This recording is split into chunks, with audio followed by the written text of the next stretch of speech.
I have not been able to play as much Donkey Kong Bonanza as I initially planned. As of recording this, I'm only a few layers in, so, the early game, essentially. Past the tutorial, but, This weekend, I had a bunch of different plans and then had recording issues with gameplay and stuff. I had to fix my computer and blah, blah, blah. It's been a whole thing.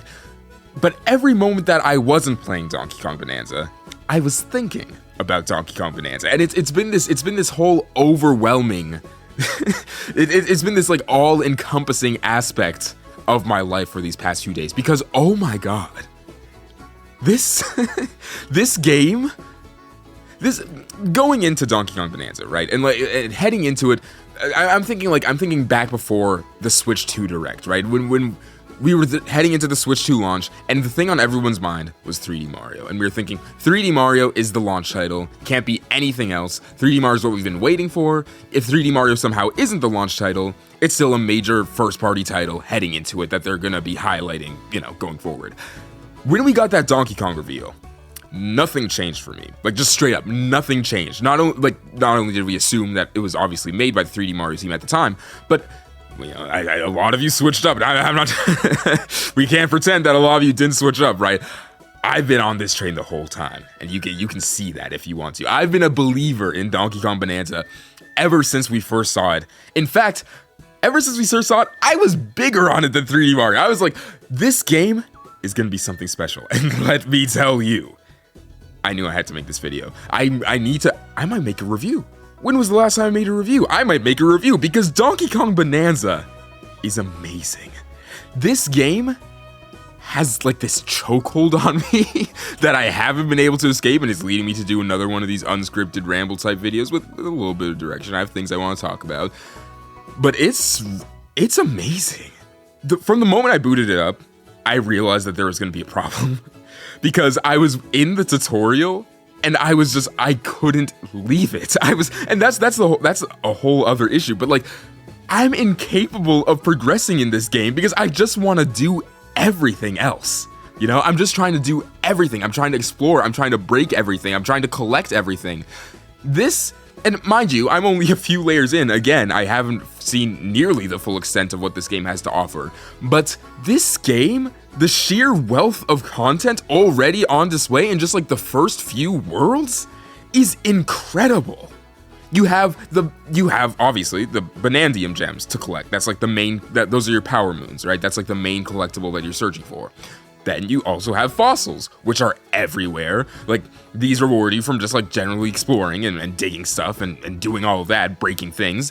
Then on top of that, you have music discs, you have maps to lead you to other treasures and other fossils and stuff. And it's just like, I'm so overwhelmed, but I've never been so happy to be overwhelmed, Let me try to get us back on track. Let me try to organize my thoughts a little bit so this isn't just a lot of pointless hype rambling. Even though that is sort of what I want to do. But, okay, presentation, right? Presentation, we gotta talk about presentation. This game is beautiful. And I said this back when we first saw it even. And initially, back when we were first seeing it in the Switch 2 Direct, before we even had the Donkey Kong Bonanza trailer, I was saying, Mario Kart World looked really nice. It looks really nice. Visually, obviously, it's a very far step ahead of what we'd come to know from the franchise. You really hadn't realized how much better it looks from Mario Kart 8 until you go back to Mario Kart 8. And I'm not just talking about like visual fidelity, like how smooth the steering wheel can look in the kart, and it does look a lot smoother. But I also just mean, obviously, from an animation standpoint, right? World, or 8 to World, it's incomparable. Like, it is an insane step up. Even then, I've been saying that to me, Donkey Kong Bonanza is the visual showcase game, and I feel so validated in that thought process because this game, oh my god, it's like, and it's EPD Tokyo, right? So obviously it's gonna be beautifully animated and everything, but it's taken to a whole new level here. Like, the joy of just watching Donkey Kong do things, and that's also the new Donkey Kong design.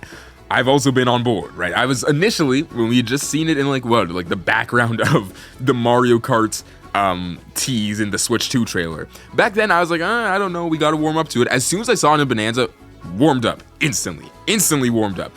It allows Donkey Kong to be like so expressive, and the thing is, like, I've seen a lot of people pose like, oh, well, yeah, it's essentially turning Donkey Kong into a different character. Like you can't capture the whole, and well, admittedly, it's obviously a different vibe for Donkey Kong, right? The brow mainly is the main thing. It allows him to express things differently than he did before. But like, I don't know, he doesn't really feel super different to me, like, as a character, you know? He still feels like Donkey Kong, which is important. He still has, like, you know, he can still be angry and express that anger. He still feels like a powerhouse, you know? Especially with, like, how well animated all of his hits and things are.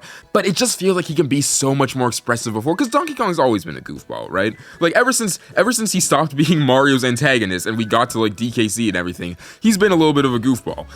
And it feels like they were able to capture that so much better here, especially in his dynamic with Pauline, which is something we'll talk about also.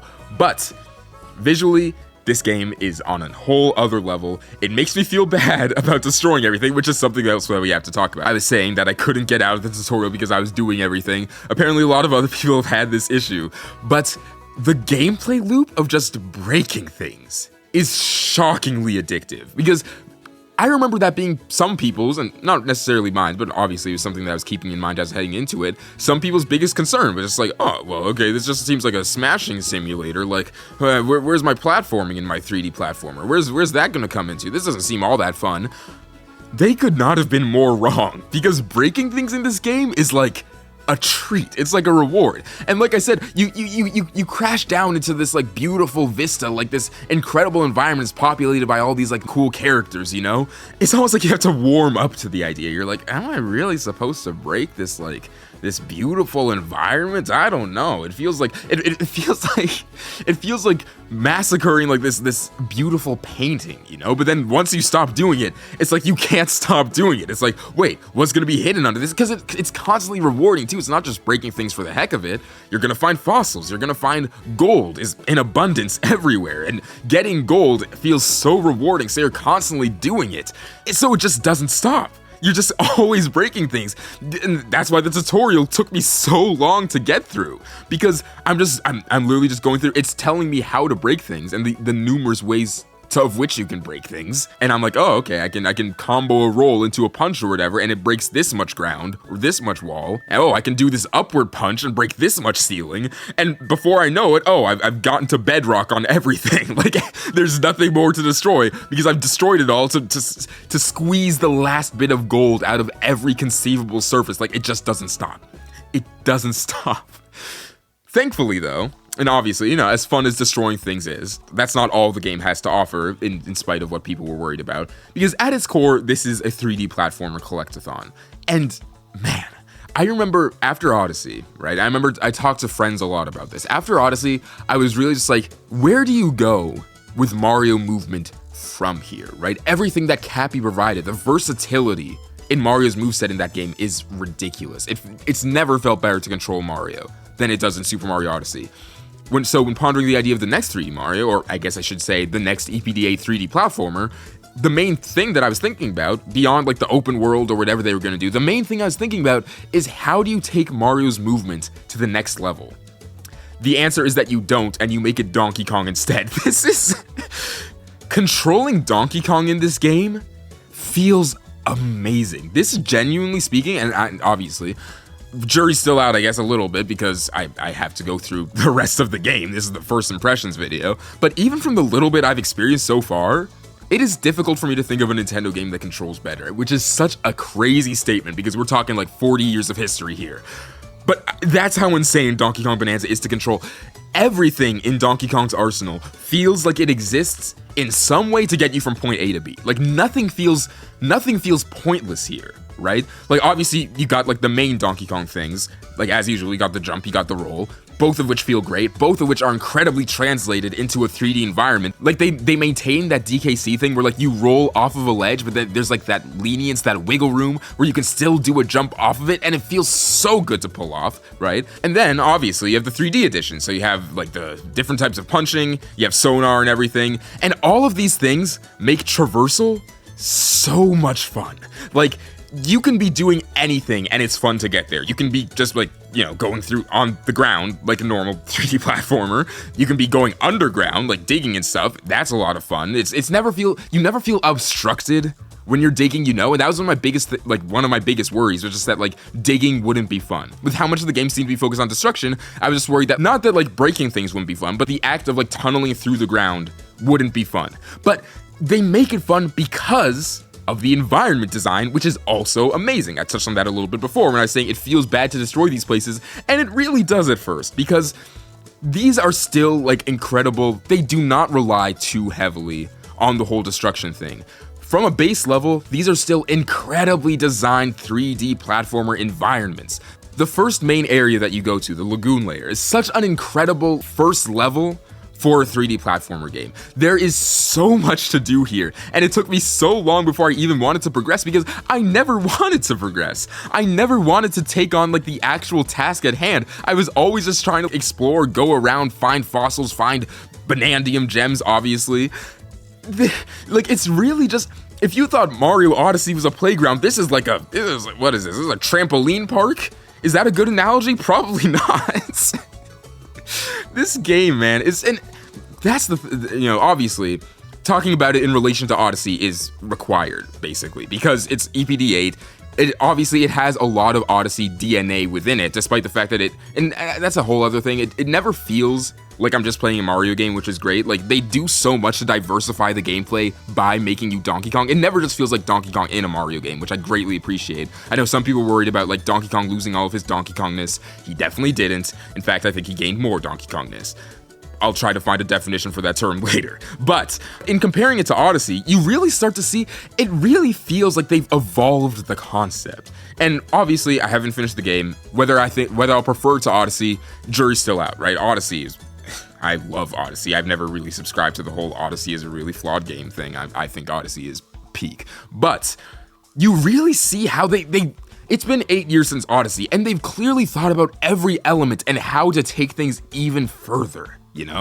Like the skill tree, for example. And skill trees, I can be particular about skill trees. Like, it really depends on the execution, but the way they've integrated them here so that if you get a certain amount of Banandium gems, you can like upgrade Donkey Kong's moveset or whatever to get either new moves or upgrade previous moves. It feels like a direct response to like the argument that like, oh, moons, like you get too many power moons and like they don't really feel special anymore. Because now getting a Banandium gem or whatever else, like getting a fossil, you can use at the shop. Getting gold, obviously you can use at the other shop. There's like 3 kinds of shops, which is awesome. But getting Banandium gems never stops being important because you're always trying to upgrade your moveset to just get better. So it feels like them directly responding to that critique because they essentially are power moons, Like, they're not any less plentiful than power moons are. You can, when you're first going through a world, you can get like 5 Banandium gems in the first like 10 minutes, just like by exploring, going back to back, doing challenges and things like that. But the concept just feels refined, And I feel like you can say so much about Bananza in that, like, in just taking things a step further from Odyssey. It feels evolved. And all of that wrapped up in what I've already been engrossed with, like, at the end of the day, it's a Donkey Kong story, right? I'm not gonna expect it to go crazy and make me cry or anything. I mean, I don't know, maybe it'll make me cry. Jury's still out, I haven't finished the game. But the relationship between Donkey Kong and Pauline, I'm already so invested, right? It's so early, but I'm already just seeing them warm up to each other, and like I'm such a sucker for like that, like Sully and Boo, like Wreck-It Ralph and Vanellope type dynamic, like this funny big uncle monster guy, and then like and just like cute little kid, like it's like a match made in like it's perfect, like that. There'll never be anything better than that dynamic, and I've experienced like just a taste of it so far, and like 10 out of 10 out of 10. I'm interested to see if there's the whole lore argument. Like I don't know what's going on yet. We'll see if they tackle that or not. But narratively, I'm already invested, right? I'm so invested in every aspect of this game.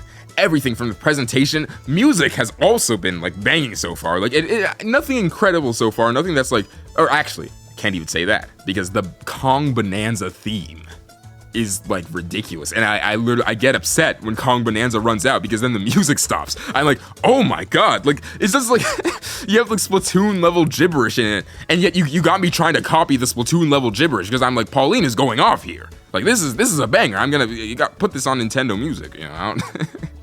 They haven't even put Mario Kart World on Nintendo Music yet, bro. I don't know if they're going to, when they're going to, who knows?